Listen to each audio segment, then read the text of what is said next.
en el libro de los Hechos. Soy su hermano Carlos Pineda. Dios me los bendiga a todos. Somos el Tabernáculo Maranata Perlan. Muchas gracias por estar en la casa de Dios, siguiendo estos estudios maravillosos del libro de los Hechos. Estamos aprendiendo muchísimo. Siga la secuencia, no se la pierda. Está interesante por demás. Amén. Está siendo de bendición para nuestras vidas, para todos. La palabra de Dios siempre es bendición. Escudriñar la Biblia siempre es una bendita bendición. Así es de que estamos gozosos. Abra su Biblia entonces en el libro de los Hechos. Hechos capítulo 8, del verso 9 al 17 vamos a leer. 8 del 9 al 17. Vamos a partir esta historia en dos. Amén. Señor, bendice tu palabra, que se va, Señor, a llegar a nuestros corazones. Guíanos, Señor, en lo que estamos haciendo.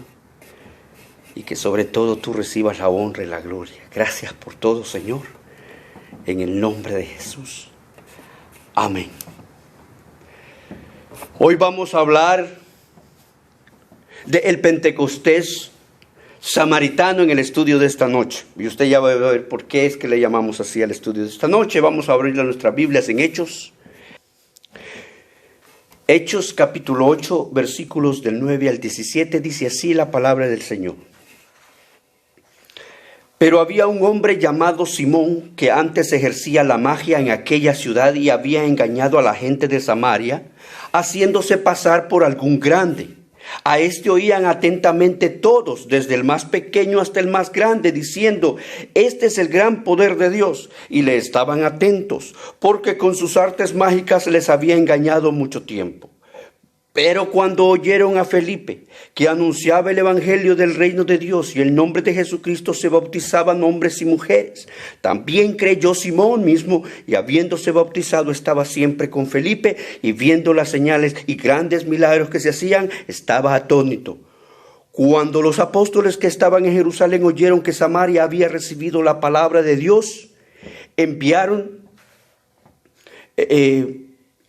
a Pedro y a Juan, los cuales, habiendo venido, oraron por ellos para que recibiesen el Espíritu Santo, porque aún no había descendido sobre ninguno de ellos, sino que solamente había sido bautizados en el nombre de Jesús. Entonces les imponían las manos y recibían el Espíritu Santo. Un saludo de parte del Tabernáculo Maranata Perlan, aquí en la ciudad de Perlan, en Texas. Muchas gracias por su sintonía. Dios me los bendiga. En el estudio anterior vimos cómo la primera persecución oficial de la iglesia sacó a los cristianos de Jerusalén, logrando esparcir el evangelio de Jesús por donde quiera que iban. Y observamos, por supuesto, desde la ocasión anterior a Felipe en Samaria, teniendo un gran impacto con su mensaje evangelístico, logrando atraer a muchos a la fe cristiana, y entre ellos un personaje al que Lucas le dedica un poco de atención en este pasaje. Este es Simón el mago. Vayamos al versículo 9, dice así: pero había un hombre llamado Simón que antes ejercía la magia en aquella ciudad y había engañado a la gente de Samaria, haciéndose pasar por algún grande. Simón, en estos días la iglesia primitiva estaba sufriendo de un contorno donde los hechiceros, magos y astrólogos eran numerosos e influyentes. Hacían maravillas, sanidades y exorcismos incluso. Sus prodigios, iban desde simples trucos hasta hechos que envolvían y se aprovechaban de la ignorancia de la gente. Así que estos eran tratados como grandes personajes. En el contexto histórico, hermanos, fuera de lo que narra la Biblia, este Simón el mago está bastante documentado. Es decir, que fue un personaje real que causó mucho impacto en Samaria. Hay un escritor, Justino Mártir, considerado como uno de los padres de la iglesia en el segundo siglo de nuestra era. que a unos 100 años después de lo sucedido aquí en este pasaje bíblico que narra Lucas, escribe y confirma tales hechos del verso 9 y del verso 10. Mire lo que dice el verso 10. A este oían atentamente todos, a Simón el mago, desde el más pequeño hasta el más grande, diciendo: este es el gran poder de Dios. Es claro que en Samaria Simón era considerado como un dios. Y este Justino mártir de que les menciono también agrega que una mujer llamada Helena lo acompañaba. Esta mujer, según Justino mártir, había sido prostituta y ahora era la pareja de Simón. Y al mismo tiempo que a él se le consideraba como un dios, a ella la llamaban el primer pensamiento de Dios. Es decir, que de alguna manera la estaban deificando, dándole una connotación sagrada, imagínense, derivado de los prodigios que la pareja realizaba en el área de Samaria. En otros escritos también de la iglesia primitiva se relaciona a este Simón el mago con la secta de los gnósticos, bastante diferente a los gnósticos de hoy en día, por supuesto. Y esto lo menciono porque el gnosticismo, hermanos, fue uno de los principales ataques que la doctrina de la iglesia tuvo en esta época de la dispersión. Tanto que el Evangelio de Juan y la primera y la segunda y la tercera epístolas de Juan están dirigidas a combatir la influencia del gnosticismo en el ambiente cristiano. Y aunque Simón el mago no fue el fundador del gnosticismo, según los padres de la iglesia del siglo II, sí contribuyó a que esos errores doctrinales entrasen a la iglesia cristiana años después. Seguramente este Simón no era tan charlatán, sino que realmente operaba poderes sobrenaturales. Ojo con eso. Debemos saber que solo hay dos fuentes de sobrenaturalidad en todo nuestro universo. Y es o Dios o Satanás. Entonces, si algo sobrenatural no viene de Dios, tendrá que venir de Satanás. Tenemos que tener cuidado y conocimiento de esto. Así que entre tanto charlatán de la época, Simón el mago había logrado una buena reputación. Sin embargo, llega Felipe a Samaria. Mire lo que dice el versículo 12. El 11, y le estaban atentos porque su arte magia les había engañado mucho tiempo. Bueno, el 12, pero cuando creyeron a Felipe, que anunciaba el evangelio del reino de Dios y el nombre de Jesucristo, se bautizaban hombres y mujeres. Felipe llega haciendo señales y prodigios mucho más impactantes que lo que el mago Simón había hecho. Y la gente se encuentra con otro modelo de sobrenaturalidad. Y esta vez de la mejor fuente, la fuente divina, la fuente de Dios. Felipe presentó la historia de Jesús a los samaritanos y ellos respondieron a su gracia salvadora de verdad. Lo estamos leyendo desde la anterior hasta la clase hoy. Recuerde que Lucas resalta lo atentos que estaban los samaritanos en la predicación de Felipe. ¿Se acuerda del versículo 6 de este mismo capítulo? Y no solo le creyeron a Felipe, sino que proclamaban su fe siendo también bautizados, siguiendo el orden que se seguía en ese tiempo en la iglesia primitiva. El bautismo, hermanos, vamos a recordar esto, el bautismo es una ceremonia que ejemplifica la muerte a la vieja vida, para resucitar a una vida nueva y diferente, consagrada a Dios y a su santidad. Los samaritanos, hermanos, empezaron a creer y a proclamar a Cristo como la única fuente de fe, de esperanza, de salvación, de arrepentimiento. y no perdían tiempo identificarse gozosamente como cristianos.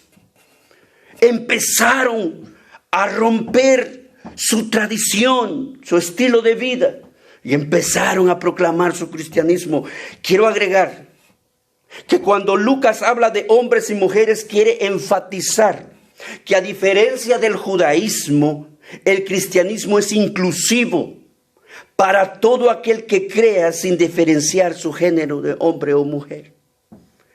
El verso 13 dice: también creyó Simón mismo, y habiéndose bautizado estaba siempre con Felipe, y viendo las señales y grandes milagros que se hacía, estaba atónico, estaba asombrado. Estaba asombrado este personaje Simón. Fue también convencido por la predicación e increíbles milagros de manos de Felipe, hasta el punto de declararse un creyente y ser también bautizado. Además, se convirtió en un fiel seguidor de Felipe y de su ministerio. Este hombre parece que se entregó. Hasta aquí, hasta el verso 13, no hay nada que indique que la fe de Simón era falsa o era sincera. No hay nada que nos diga sí o lo contrario. Nosotros, como buenos cristianos, debemos saber que la fe inicial no es un criterio único, sino que la constancia y la obediencia también son evidencia de una verdadera relación con Cristo. Es decir, que haberme convertido no me hace un buen cristiano, sino que es ahí donde iniciamos el desafío de mantener una comunión agradable con Dios. El cristianismo es una relación con Dios, un momento decisivo y un proceso de discipulado. Amén. El escritor Lucas nos va a meter ahora en un punto conflictivo de esta película. A partir del verso 14 que vamos a leer, hasta llegar al verso 25, él va a lograr un desenlace un poco más favorable. Pero vamos a entrar a este nudo. Veamos el versículo 14.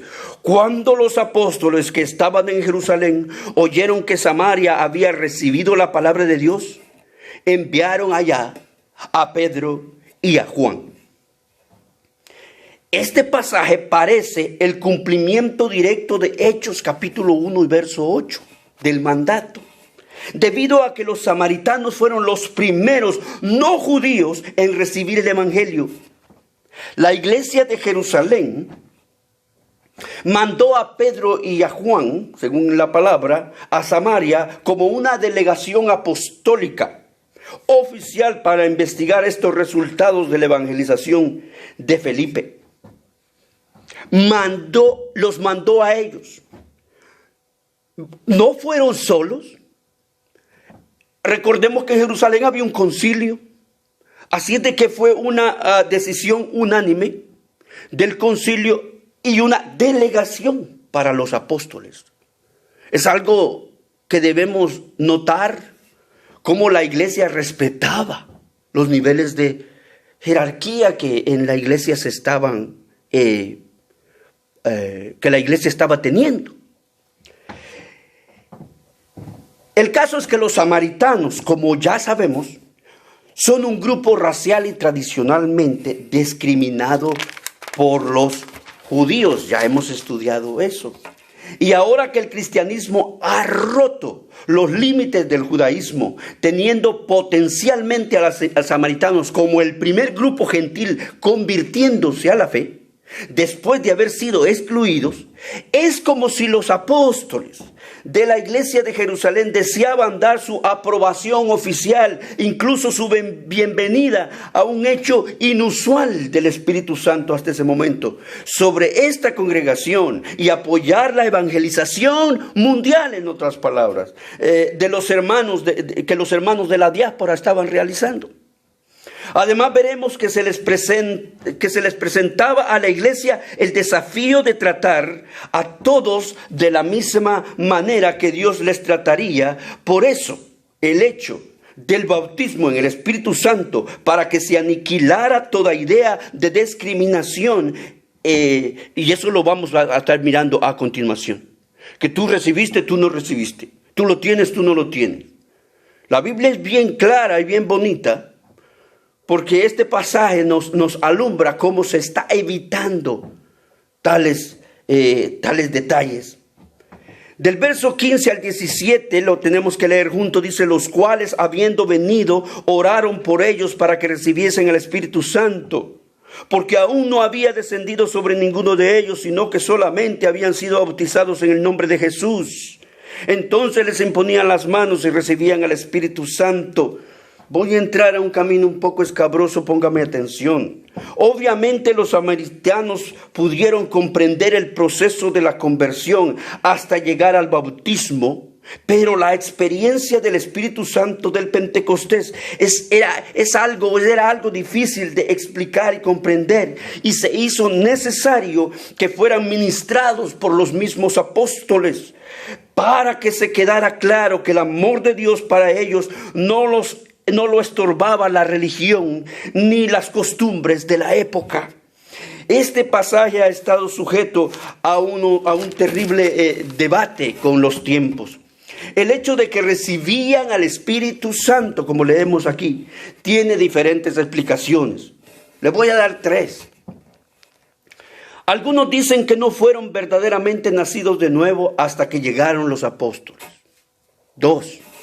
Algunos dicen que fueron convertidos por la predicación de Felipe, pero con algunas restricciones en la fe, hasta la visita de Pedro y Juan. Decían que el propósito de Dios en esto es asegurar la continuidad de la iglesia en Jerusalén y la nueva iglesia en Samaria, cuidando la división o cuidando de que no ocurriera ninguna división. Que como cristianos de Samaria y Jerusalén se trataran y fueran y recibieran lo mismo. Y 3, algunos dicen que los samaritanos recibieron la dotación normal del Espíritu Santo en el momento de la salvación, lo que se refiere a un llamado del Espíritu, a un llenado, del Espíritu Santo, que siempre debemos desear y buscar. Antes de que usted pueda hacer su propia opinión al interpretar este pasaje, querido hermano, recuerde que en Lucas, cada vez que menciona al Espíritu Santo es para mantener y resaltar la esencia a la promesa de Jesús de que la iglesia sería bautizada con la presencia contigo del Espíritu Santo, y así promover ese poder sobrenatural que Dios les estaba profetizando que la iglesia tendría a la hora de predicar. Para los primeros cristianos, que un creyente no tuviese el bautismo en el Espíritu Santo significaba algo que le hacía falta. Como que la obra que Dios había iniciado con la conversión aún debía completarse. Era una idea de esa quizá. Es decir, para ellos el bautismo del Espíritu Santo era como el cumplimiento de la acción salvadora y redentora de Dios. Y los apóstoles habían venido porque creían que esta era una necesidad en la iglesia y en el nuevo converso que debía ser subsanada.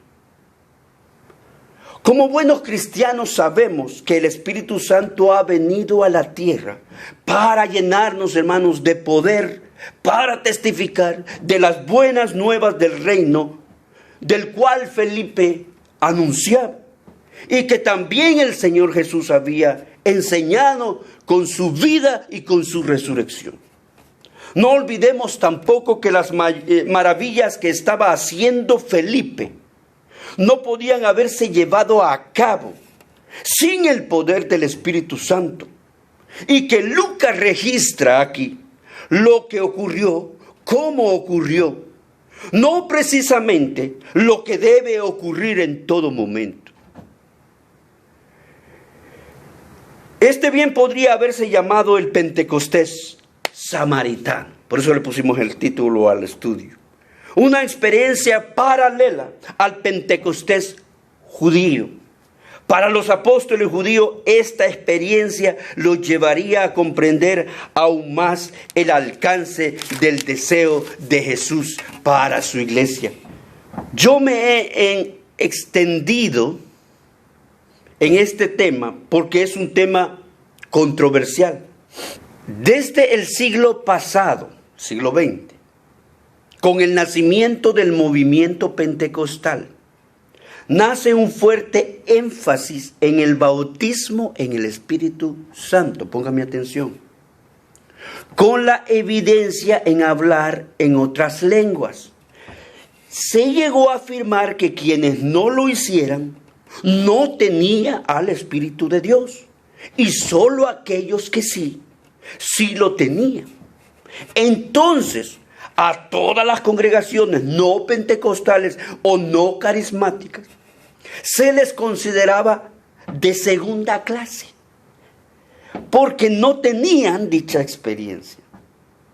Así que se resumen entonces, según este contexto, dos posiciones teológicas, dos extremos teológicos, dos interpretaciones teológicas respecto al tema. Por supuesto, opuestas. Primero, se promovía que todo creyente debía hablar en lenguas para recibir al Espíritu Santo o para demostrar la presencia del Espíritu Santo en su vida. Segunda postura. Se insiste en que el Espíritu Santo ya lo tenemos desde el día de nuestra conversión y que el don de lenguas había desaparecido desde el primer siglo. Ahí están las dos posturas. Estamos familiarizados con eso, con las diferentes iglesias que nosotros tenemos, más ahora que tenemos muchos predicadores en el internet. Gracias a Dios, estas tendencias extremas se están reconciliando, aunque aún hay grupos que mantienen sus posiciones de antaño y se niegan a cambiar. Para concluir, hermanos, la charla de hoy, diremos que Dios nos ha dado su revelación, su bendita palabra, para entender que todos necesitamos que el Espíritu Santo venga sobre nosotros, como ha venido sobre la iglesia en Samaria. No como una tradición o una regla, sino como una necesidad. Necesitamos todos los cristianos al Espíritu Santo de Dios, porque la promesa de Jesús fue: recibiréis poder cuando haya venido sobre vosotros el Espíritu Santo. Y que Dios lo haga, hermanos, realmente como quiere, con o sin evidencia de lenguas, que lo haga como Él quiere, que lo haga en su medida, que lo haga en su voluntad. Porque por un lado tenemos al Espíritu Santo desde el día que nacimos de nuevo, y por otro necesitamos que el Espíritu Santo rebose en nosotros con poder para predicar el Evangelio con eficacia. Amén.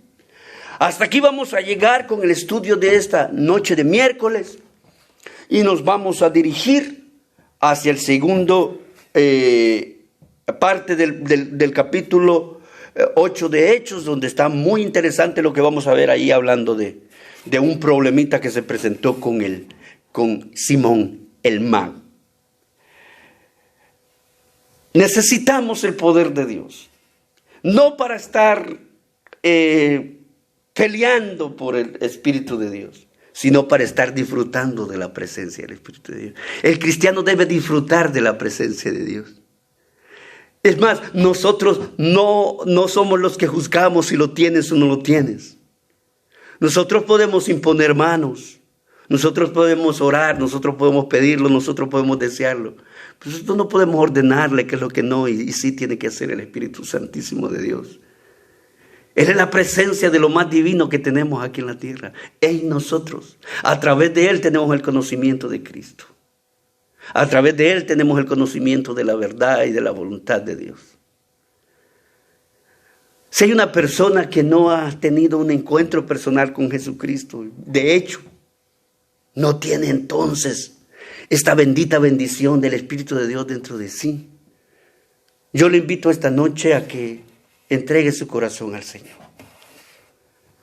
Si gusta orar con nosotros, dígale así: Padre que estás en el cielo, vengo delante de tu presencia, Señor, arrepintiéndome de mis pecados y rindiéndome a ti, Señor. Te doy gracias porque moriste en la cruz por mí. Te entrego mi corazón, sálvame, salva mi alma hoy, Señor. Gracias porque me has amado hasta el día de hoy y me has guardado. Señor, cuando vengas, me quiero ir contigo. En el nombre de Jesús. Muy bien, vamos a ponernos de pie y a orar.